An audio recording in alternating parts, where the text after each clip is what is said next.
I was completely alone when it started. My name is Margaret, and this happened about 4 months ago during a particularly brutal winter storm. I'm a 34-year-old woman living in an old Victorian house on the edge of Springfield, Illinois. It's a beautiful property, really, but it comes with all the quirks and problems that come with a place built in 1889. Creaky floors, temperamental plumbing, mysterious drafts in the walls. I'd bought it at an auction after the previous owners abandoned it years ago. The price was suspiciously low, but I needed somewhere to start fresh after my divorce, and this house felt like it held potential. The night everything changed, the weather was absolutely merciless. The rain came down in sheets, so heavy that I could barely see across the street from my living room window. The wind howled through every crack in the old walls like something alive and angry. I was curled up on my couch with a cup of tea, trying to ignore the storm, when I heard my phone ring. Unusual, because it was nearly midnight, and I didn't get many calls late at night. The number was blocked. I almost didn't answer it. When I did, there was nothing but static for a moment. Then, barely audible beneath the white noise, I heard something that made my heart stop. It was breathing. Not aggressive breathing, just quiet, measured inhalations and exhalations, like someone standing very close to a microphone. I said hello. The breathing continued. I said hello again, louder this time. Still nothing. I was about to hang up when I heard it. Faint but unmistakable. A voice so soft I had to strain to understand it. "Are you alone?" it asked. The voice was male, low, and carried an accent I couldn't quite place. I hung up immediately. My hands were shaking. I told myself it was a prank, some asshole having fun on a Tuesday night.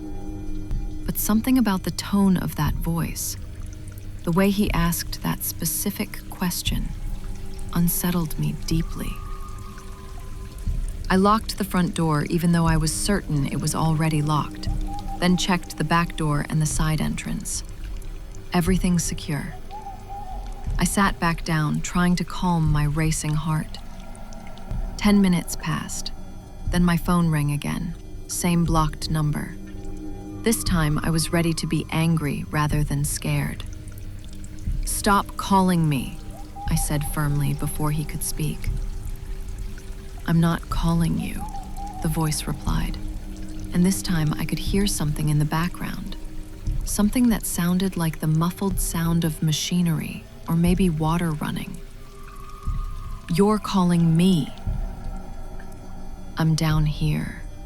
I'm in your basement." I felt the blood drain from my face. "That's not funny." "It's not meant to be," he said. "Your basement is quite cold. There's an old furnace down here that doesn't work anymore. The owner before you, he tried to fix it, but he gave up. He knew what was down here. That's why he left." I was still for a long moment.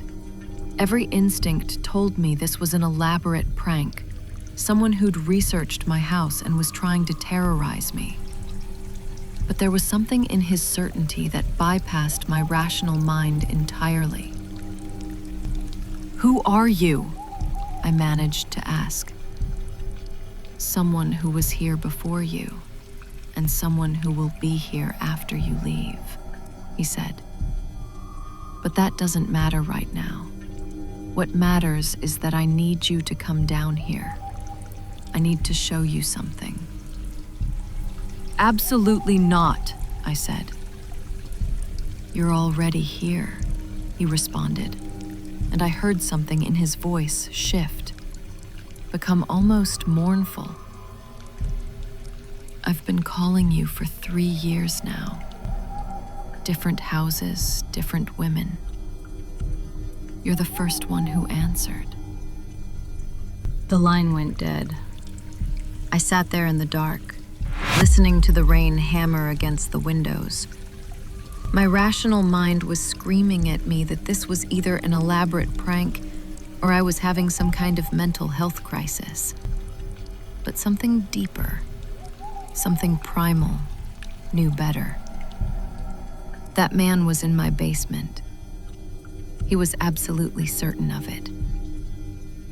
I grabbed my phone and dialed the non-emergency police line, told them everything. The dispatcher took my information calmly and assured me they'd send someone out to check the property. She told me to remain in a locked room, preferably with a weapon. I grabbed a kitchen knife. 32 minutes later, a police car pulled into my driveway, red and blue lights cutting through the rain. I watched from my upstairs bedroom as two officers, a man and a woman, approached my front door. I let them in and explained everything. They seemed skeptical, which was fair, but they were professional about it. Both of them had their hands near their weapons as they moved through my house toward the basement door. I didn't follow them. I heard them open the basement door. I heard them descend the stairs. I heard their flashlights clicking on. Then I heard something that made my blood freeze.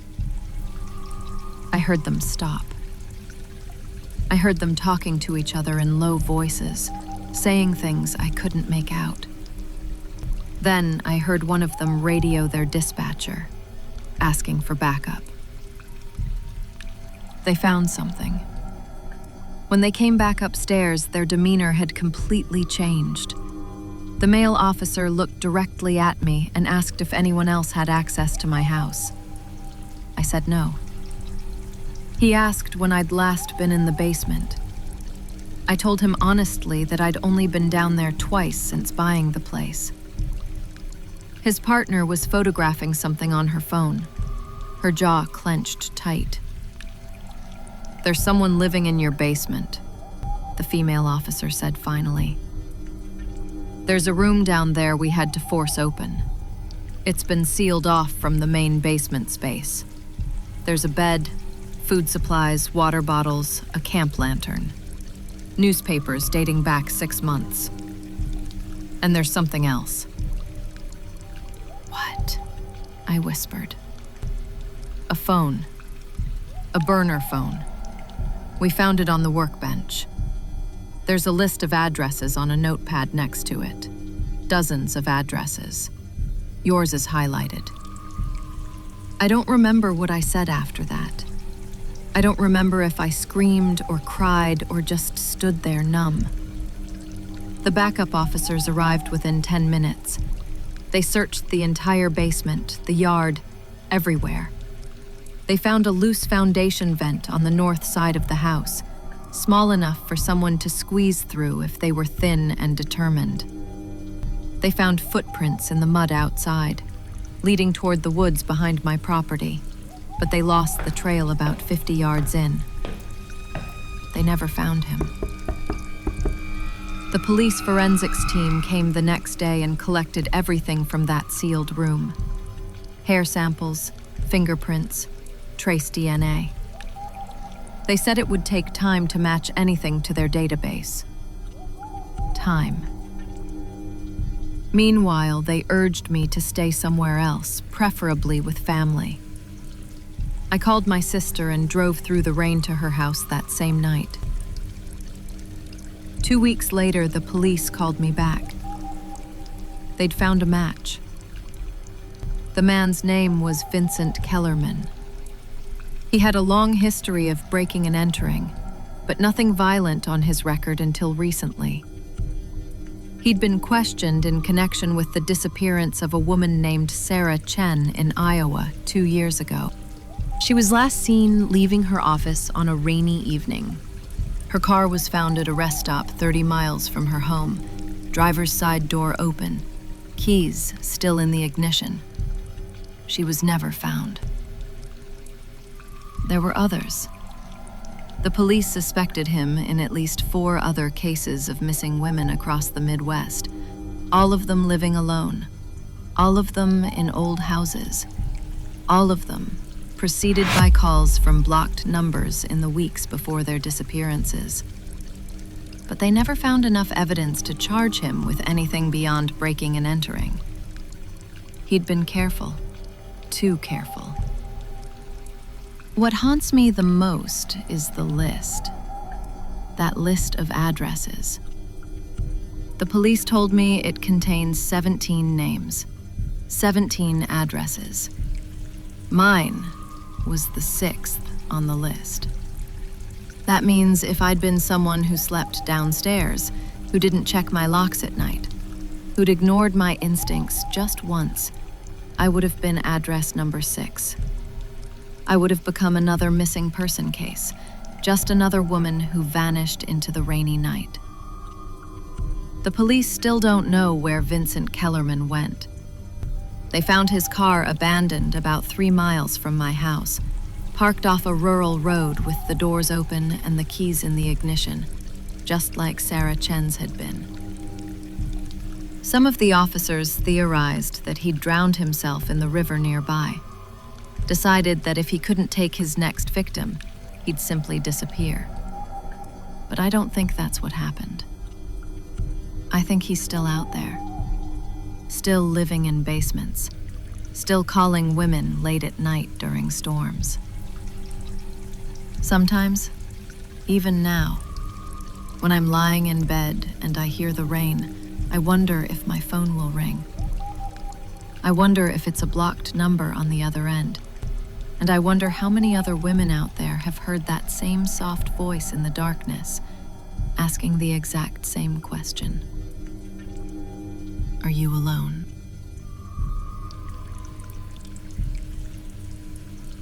I didn't realize how much I'd need that house until I actually lost everything. My name is Catherine, and I'm 31 years old. 6 months ago, I moved to a small town called Millbrook, Nebraska, after the worst year of my life. My job had eliminated my position, my long-term relationship had imploded, and I had nowhere left to turn. My mother had left me a small house in her will, a property she'd bought years ago but never lived in. It seemed like a sign.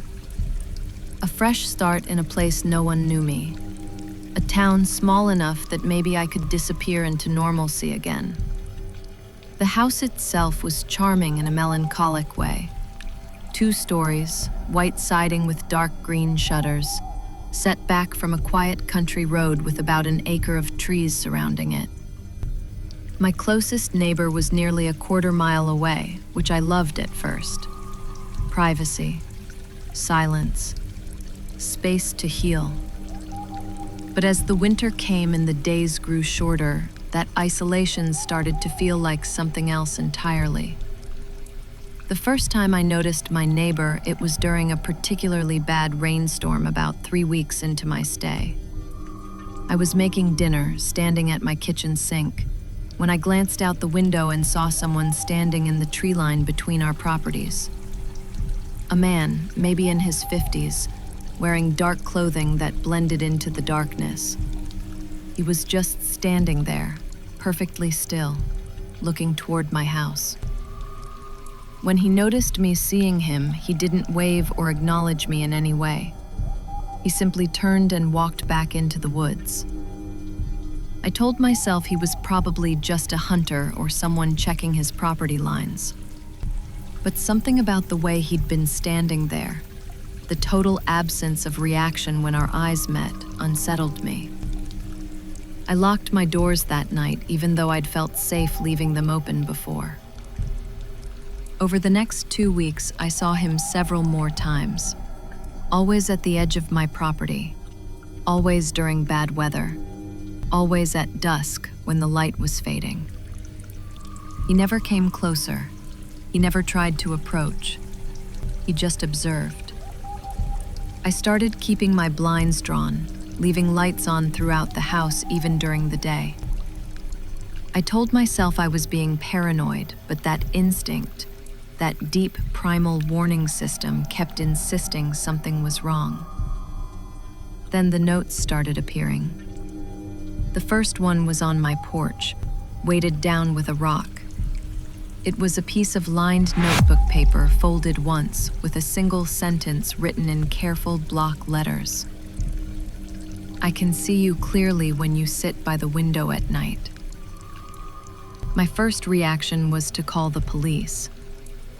A sheriff came out, a tired-looking man named Deputy Walsh. He walked my property, checked for signs of forced entry or disturbance. He told me that small towns had small-minded people sometimes, and suggested that maybe it was just someone from town trying to scare me because I was new, because I was a woman alone. He advised me to lock my doors and report any further incidents immediately. But there was something in his tone that suggested he didn't entirely believe me, or worse, that he didn't think it was worth taking seriously. Over the next week, 3 more notes appeared. Each one was more specific than the last. The second one read, "You wear a blue nightgown. You drink coffee every morning at 6:47 a.m. The third, "Your mother's ashes are in the ceramic urn on your bedroom shelf." The fourth, "You cry every Tuesday night." That last one broke something in me. He wasn't just watching, he was cataloging. He was studying me with an intensity and dedication that went far beyond simple voyeurism. This was something else. This was obsession. This was the careful documentation of someone who had all the time in the world to understand every detail of my life. I called Deputy Walsh again. This time he came out with another officer, and they took the notes seriously. They did a more thorough search of the property, looking for signs of how someone was getting close enough to observe me inside my house. They found something that made both officers exchange a long look. Behind a dense patch of evergreen trees, set back into the woods about 50 yards from my property line, there was a small clearing that had been recently cleared of vegetation. Pine needles had been brushed away to create a flat area. There was a sleeping bag, a thermos, and binoculars hanging from a low branch. Someone had been camping in those woods, watching me, for days, maybe longer. Deputy Walsh finally believed me, but believing and having evidence of a crime were 2 different things. There were no fingerprints on the notes, nothing that could be immediately traced. They increased patrols in the area and suggested again that I consider staying somewhere else. I called my best friend in the city and asked if I could stay with her for a few days while the police investigated. But I knew deep down that going back to the city was going to mean giving up on my fresh start. It meant letting fear win. So, after 3 days, I drove back home to my isolated house and my watchful neighbor. The first night back was agonizing. Every sound made me jump. Every shadow looked like movement. The rain came down in sheets, creating the kind of atmospheric horror that small-town Nebraska knew how to deliver. I'd moved my bedroom to the first floor and kept every light in the house on. I sat in my living room with a kitchen knife on the table in front of me, feeling like the most pathetic version of myself. That's when I heard it. A scratching sound against my front window. Not violent, not aggressive, just a slow, deliberate scratching, like fingernails drawn across glass. I sat completely frozen, my hand immediately going to the knife. The scratching continued for almost a full minute, then stopped. I heard footsteps on my porch, slow and measured, walking the full length of the front of my house. Then his voice came through the window, calm and measured, like he was making a simple observation. "I know you called the police. I saw them here, but they left, Catherine. They always leave. I'm the only one who stays." I screamed. I don't know if it was actually loud or if it just felt that way in my own ears. I grabbed my phone and called 911, but by the time I'd given my address and the dispatcher had connected me to the county sheriff, the footsteps had stopped. The man was gone. When the police arrived this time, they were more thorough. They brought dogs. They searched the entire property and extended into the surrounding woods. They found his camp again, but he'd abandoned it. They found more disturbing things, though. Photographs. Dozens of them. All of me. Me sitting at my kitchen table. Me taking a shower with the bathroom window visible from the woods. Me sleeping. Some of the photographs had to be weeks old, dating back to before I'd even noticed his presence.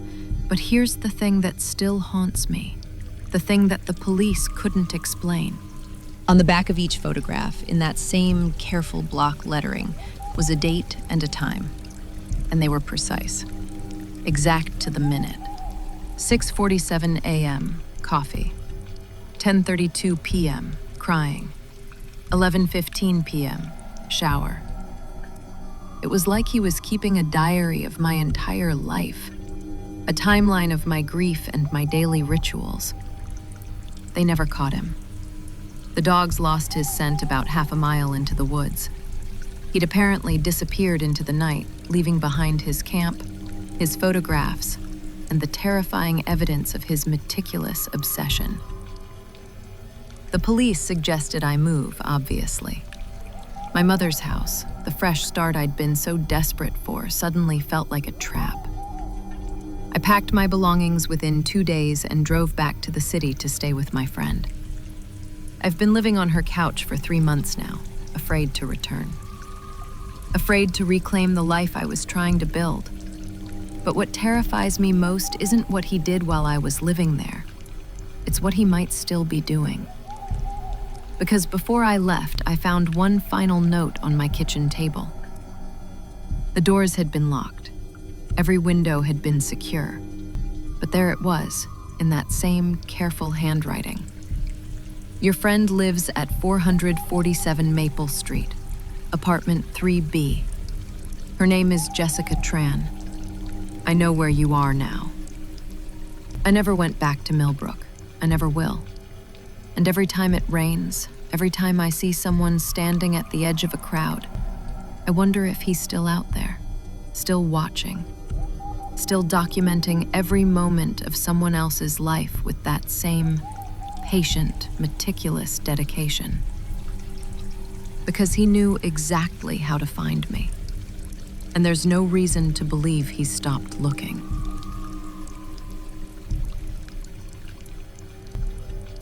I inherited a house that didn't want me in it.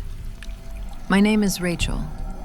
I'm 32 years old, and until 3 months ago, I'd never met my great-aunt Eleanor. She'd died at the age of 97 in a nursing home in rural Pennsylvania, and apparently I was her only living relative. That's how I found out I had an aunt at all. A lawyer's letter arrived at my apartment in Philadelphia, informing me that I'd inherited a house, a property that Eleanor had owned and lived in for nearly 70 years without ever leaving it. The house was in a small town called Ashcroft, population maybe 3,000. It sat on 15 acres of heavily wooded property about 20 minutes from town.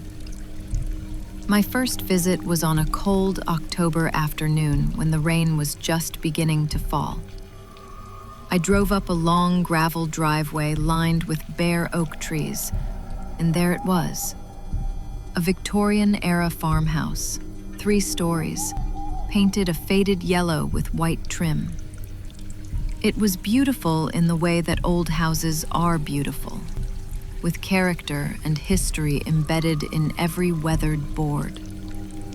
But there was something wrong about it, too. Something that made the back of my neck prickle the moment I saw it. The real estate agent who met me there, a woman named Patricia in her 60s, seemed uncomfortable. She gave me the key and told me she'd wait outside while I looked around. That was fine with me.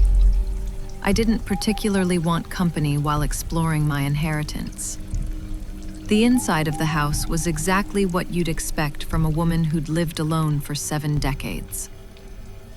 Furniture from the 1950s and 60s, walls covered with faded wallpaper, rooms that smelled of dust and old paper. But what struck me most was the photographs. They covered nearly every wall in nearly every room. Black and white photographs mostly, some in color, all of them old. They showed a younger Eleanor in various poses around the house, always alone, in different seasons and different decades. Eleanor in a garden, Eleanor on the porch, Eleanor at a window, Eleanor standing in a doorway. Hundreds of them, maybe thousands, all documenting her solitary existence within these walls. In Eleanor's bedroom on the 2nd floor, I found her journals. Dozens of them, lined up on a shelf in chronological order dating back to 1952. I opened one at random and read an entry from March 1963. The house is angry today. I can feel it in the cold spots by the kitchen door. It doesn't like when I rearrange the furniture. I moved a chair this morning, and by evening it had returned to its original position. I won't make that mistake again.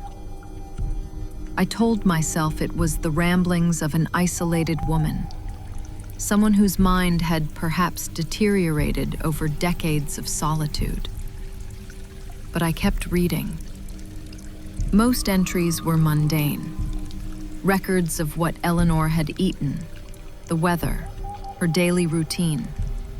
But scattered throughout were these strange observations about the house itself, about doors that would open when she'd closed them, about footsteps in the hallway when she was alone, about things moving, subtle shifts in the position of objects, as if someone was rearranging things while she slept. But what disturbed me most was how Eleanor's handwriting changed throughout the journals. In the early ones, neat and precise. By the later entries, it had become almost illegible. Words running into each other, sentences spiraling across the page at odd angles. And the content had shifted too. Less about the house's behavior and more about Eleanor accepting it, understanding it, even communicating with it. An entry from 1987, nearly 40 years into her residence. It shows me things now. Images that aren't quite memories but feel like they might be. I see a woman in a long dress standing at the window. I see a child crying in the basement. I see someone running through the hallway at night. I think the house is showing me its history. I think it remembers everyone who lived here before me. And I think it's lonely. I think it's been lonely for a very long time. That night, I stayed in the house. I told myself it was practical, that I needed to get a feel for the place if I was going to keep it. Really, I think I was testing myself, challenging myself to spend a night in my inheritance and feel something other than fear. I made a fire in the living room fireplace and sat reading Eleanor's journals until nearly midnight. The rain outside had intensified, that particular kind of relentless autumn downpour that seems to muffle all other sound. I decided to go to bed around 1 a.m, choosing a guest bedroom on the 2nd floor rather than Eleanor's room. I wasn't ready for that yet. I woke at 3:37 to the sound of footsteps in the hallway. They were slow, deliberate, moving from the far end of the hall toward my room. I lay in the darkness, holding my breath, listening. The footsteps stopped directly outside my door. I heard something then, something that made my blood run cold. It was the sound of fingernails scratching against the wooden door. Not aggressive, not violent, just a slow, persistent scratching, like someone trying to get my attention. I didn't move. I didn't make a sound. The scratching continued for almost 2 full minutes, then stopped abruptly. The footsteps resumed, moving back down the hallway the way they'd come. I lay awake for the rest of the night, my heart hammering in my chest, telling myself that it was the house settling, the wind, anything but what it had sounded like. The next morning, in the bright light of day, I inspected the door. There were marks on it, thin, parallel scratches that definitely hadn't been there the night before. Fingernail marks. I left the house that day, drove back to Philadelphia, and told the lawyer I wanted to sell. He explained that it would take time, that the property needed an appraisal and inspection. I agreed to everything, just wanting the house out of my life. But the dreams started that night. In them, I was walking through the rooms of the house, but they were different. The wallpaper had changed. The photographs on the walls showed different people in different eras. I saw women in Victorian dress. I saw a family from the 1920s. I saw a man from the 1940s. All of them looked directly at me as I passed, their eyes following me from the walls. In the dreams, I understood something that terrified me. The house wasn't haunted by ghosts. The house was haunted by all the people who'd ever lived there, and it remembered each one of them, held on to them, their emotions and their traumas and their fears soaking into the very structure of the building. And it was looking for someone new to remember. I went back to the house one more time, about 2 weeks later, to meet with the inspector. I wanted to see if anything had changed. When I opened the door, the first thing I noticed was Eleanor's journals. They'd been removed from the shelf in her bedroom and arranged in a circle on the living room floor, each one open to a different page. I went through them quickly, trying to find some kind of pattern or message. The pages were all entries from Eleanor's later years, the ones where she wrote about communication with the house, and on each open page, someone had underlined certain words. Not Eleanor. The handwriting was different, present tense instead of from decades past. The underlined words spelled out a message when read in order across all the journals. I remember you. I remember everyone. You will remember me, too. You will stay. You will remember. The inspector arrived 15 minutes later. He was a middle-aged man named Frank who seemed thoroughly unimpressed by the house's age or history. He did a standard walkthrough and declared the house structurally sound, well-maintained despite its age. When I asked him if he'd noticed anything unusual, he looked at me like I was crazy. "It's just an old house," he said. "Old houses creak and settle. They make noises, that's all." But I knew better. I'd read Eleanor's journals. I understood what she'd learned over 70 years of solitude. The house wasn't making noises. It was trying to communicate. It was trying to make me stay. It was trying to add me to its collection of memories.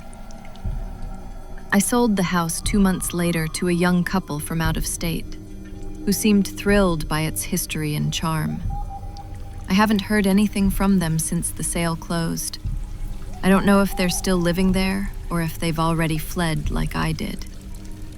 But sometimes, on rainy nights, I dream about walking through those rooms again. And in the dreams, I see new photographs on the walls. Photographs of the young couple who bought it. And underneath those photographs, I see Eleanor. Younger now than she was when she died, standing in the doorway behind them, smiling, patient, waiting. And I understand that the house will never truly be empty.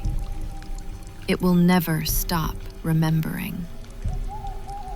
It will keep collecting people, adding them to its archive of memories, until someone finds a way to break whatever spell has been cast within those walls. I don't think anyone ever will.